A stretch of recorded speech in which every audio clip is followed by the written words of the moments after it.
Hello friends, and welcome back to the channel where biblical backgrounds matter. Diving back into the book of Exodus, we have Israel at Mount Sinai. To recap, you'll remember that Moses was born. Pharaoh sent out the law that all firstborn male Jewish babies were to be killed, and they were to be cast into the Nile River. But Moses' mother hid him in the reeds, and she sent him down the Nile River. Pharaoh's daughter and Miriam, the sister of Moses, went out and they found him. And then Pharaoh's daughter rescued him and she adopted him. And then at the suggestion of Miriam, their own mother was the one that nursed him. So she still took care of him. Moses grew up. He enjoyed the finer things in life in Pharaoh's palace. And then once he hit a certain age, he chose to stand with his own people, which were the Israelites, the Jews. He saw an Egyptian beating a Jew. He looked both ways, killed the Egyptian. The next day, he caught two Jews fighting with each other. He tried to play peacemaker, and they made an accusation against him and said, "Why don't you kill us as you did the Egyptian?" So he fled. God met him at the burning bush. He turned aside to see this great thing and why the bush was not consumed. God sent him back to Egypt. Of course, he made excuses that he was slow of speech. And God told him, "Don't worry, your brother Aaron is already there and I am sending him with you." So they went into Egypt. God sent the 10 plagues and hardened the heart of Pharaoh. And with each plague, Pharaoh grew more obstinate and refused to let the people go. After the 10th plague, the Israelites were free. And then they celebrated the Passover. They went into the wilderness. They complained against God to Moses. And God provided food and water for them. Then they went with Moses to visit his father-in-law Jethro. Also, while Moses reunited with his wife and his 2 sons, Jethro gave Moses some advice on how to lead Israel. And basically, his advice was to set up team members to help him. And that way, he would have some assistance judging the nation of Israel. Now at Mount Sinai is where God gives the 10 Commandments to Moses. Exodus chapter 19, starting out in verse 1, "In the 3rd month, after the children of Israel had gone out of the land of Egypt, on the same day they came to the wilderness of Sinai, for they had departed from Rephidim, had come to the wilderness of Sinai, and camped in the wilderness. So Israel camped there before the mountain. And Moses went up to God, and the Lord called to him from the mountain, saying, Thus you shall say to the house of Jacob, and tell the children of Israel, You have seen what I did to the Egyptians, and how I bore you on eagle's wings and brought you to myself. Now therefore, if you will indeed obey my voice and keep my covenant, then you shall be a special treasure to me above all people, for all the earth is mine, and you shall be to me a kingdom of priests and a holy nation. These are the words which you shall speak to the children of Israel. So Moses came and called for the elders of the people, and laid before them all these words which the Lord commanded him. God reminded Moses that he was the one that brought them out of the land of Egypt, to be his special people, his treasure and his inheritance, to be his holy nation. Verse 8, Then all the people answered together and said, All that the Lord has spoken we will do. So Moses brought back the words of the people to the Lord, and the Lord said to Moses, Behold, I come to you in the thick cloud, that the people may hear when I speak with you, and believe you forever. So Moses told the words of the people to the Lord. Then the Lord said to Moses, Go to the people and consecrate them today and tomorrow, and let them wash their clothes, and let them be ready for the third day. For on the third day the Lord will come down upon Mount Sinai in the sight of all the people. You shall set bounds for the people all around, saying, Take heed to yourselves that you do not go up to the mountain or touch its base. Whoever touches the mountain shall surely be put to death. Not a hand shall touch him, but he shall surely be stoned or shot with an arrow. Whether man or beast, he shall not live. When the trumpet sounds long, they shall come near the mountain. So Moses went down from the mountain to the people and sanctified the people, and they washed their clothes. Remember, the word sanctified means set apart. Sanctified and holy both go together. They both mean the same thing. Set apart, different from the rest of the world. Verse 15, And he said to the people, Be ready for the third day. Do not come near your wives. And it came to pass on the third day in the morning that there were thunderings and lightnings, and a thick cloud on the mountain, and the sound of the trumpet was very loud, so that all the people who were in the camp trembled. And Moses brought the people out of the camp to meet with God. And they stood at the foot of the mountain. Now Mount Sinai was completely in smoke, because the Lord descended upon it in fire. This was to let them know that God is the righteous judge. Its smoke ascended like the smoke of a furnace, and the whole mountain quaked greatly. And when the blast of the trumpet sounded long and became louder and louder, Moses spoke, and God answered him by voice. Then the Lord came down upon Mount Sinai on the top of the mountain, and the Lord called Moses to the top of the mountain, and Moses went up. And the Lord said to Moses, Go down and warn the people, lest they break through to gaze at the Lord, and many of them perish. The Lord our God is a consuming fire. He is the righteous judge, and he will judge by fire.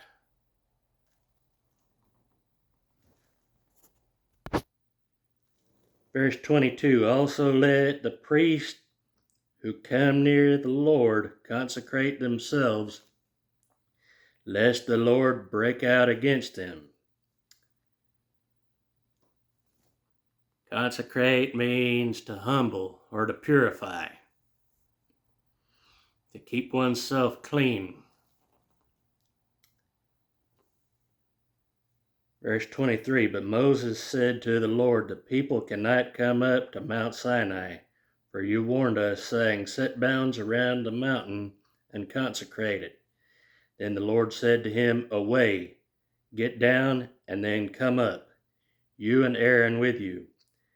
But do not let the priests and the people break through to come up to the Lord, lest he break out against them. So Moses went down to the people and spoke to them. Moses was basically the first priest after the Exodus from Egypt,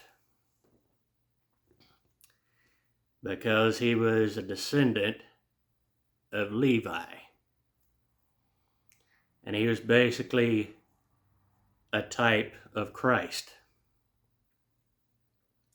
He was the mediator between God and Israel at that time.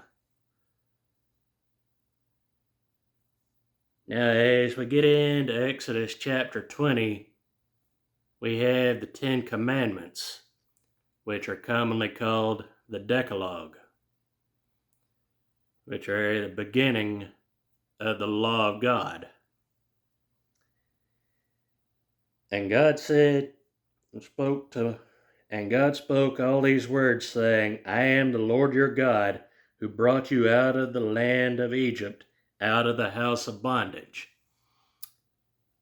The 10 Commandments began with a reminder from God to Israel that He is the Lord, and He's the one that brought them out of bondage, out of slavery. Just like He is the one that delivered us from our sins. Exodus chapter 20 and verse 3, You shall have no other gods before me.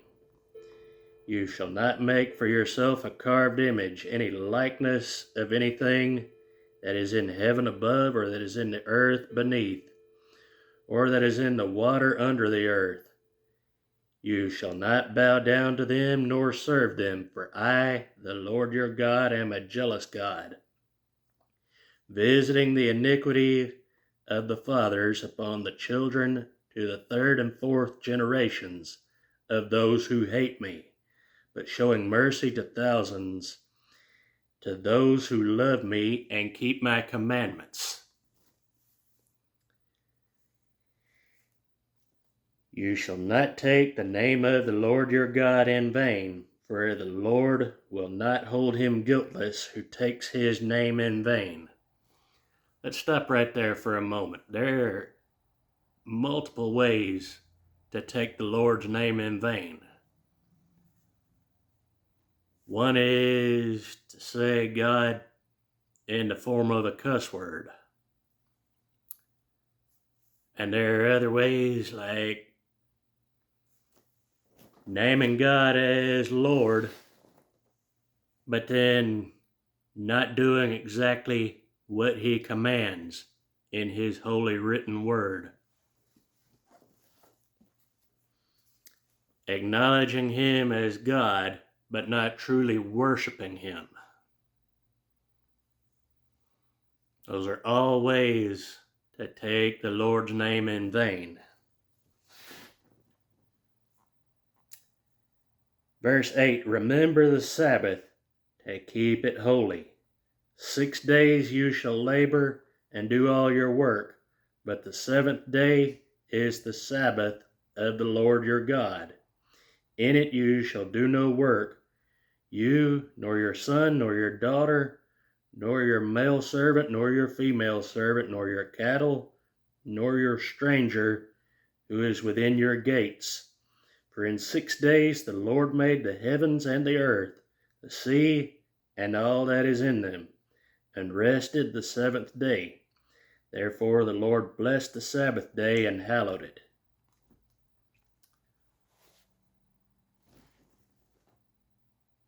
The seventh day of the week was to be the Sabbath day.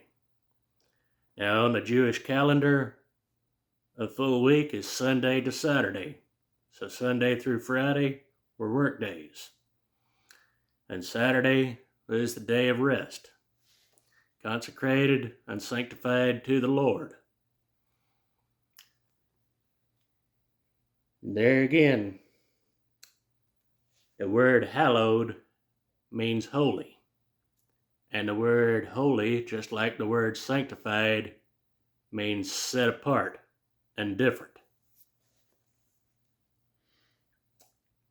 Verse 12, honor your father and your mother, that your days may be long upon the land which the Lord your God is giving you. You shall not murder, you shall not commit adultery, you shall not steal. You shall not bear false witness against your neighbor. You shall not covet your neighbor's house. You shall not covet your neighbor's wife, nor his male servant, nor his female servant, nor his ox, nor his donkey, nor anything that is your neighbor's. The word covet means wanting what your neighbor has.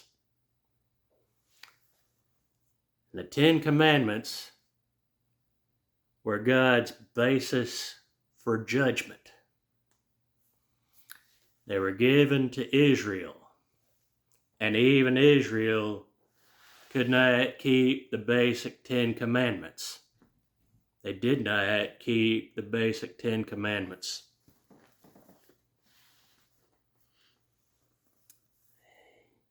Verses 18 to 21. The people afraid of God's presence. Now all the people witnessed the thunderings, the lightning flashes, the sound of the trumpet, and the mountain smoking. And when the people saw it, they trembled and stood afar off.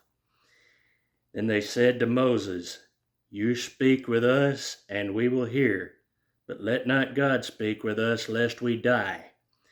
And Moses said to the people, do not fear, for God has come to test you, and that his fear may be before you, so that you may not sin. So the people stood afar off, but Moses drew near the thick darkness where God was. The people feared the Lord. Basically, in a fleshly way, in a worldly way. And if the people back then were afraid of the presence of God, then what makes us think that we're any different today? I mean, could we really, truly be in the presence of God and not have a sense of awe and reverence? And reverence is a biblical fear of God. The word fear, when it says to fear God, does not mean just to be afraid, but it means to revere God, to respect him as the Most High and Most Holy, to worship him, to serve him with all your heart, soul, mind, spirit. Finishing out the chapter, verses 22 to 26, the law of the altar. Then the Lord said to Moses, thus you shall say to the children of Israel, you have seen that I have talked with you from heaven. You shall not make anything to be with me. Gods of silver or gods of gold you shall not make for yourselves, An altar of the earth you shall make for me, and you shall sacrifice on it your burnt offerings and your peace offerings, your sheep and your oxen. In every place where I record my name, I will come to you and I will bless you. And if you make me an altar of stone, you shall not build it of hewn stone. For if you use your tool on it, you have profaned it. Nor shall you go up by steps to my altar, that your nakedness may not be exposed on it. Why would God say this? Because God is holy. He is the one true God. He will not share his glory with all the false gods of the world. He will not tolerate us worshiping the false gods of other nations.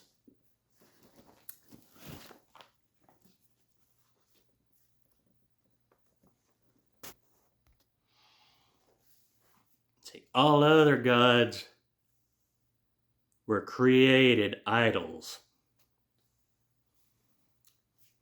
I mean, you go back to the book of Genesis, and you'll see that God called out certain people from certain places to himself, away from all pagan gods, because he is Lord of lords, King of kings, and God of gods.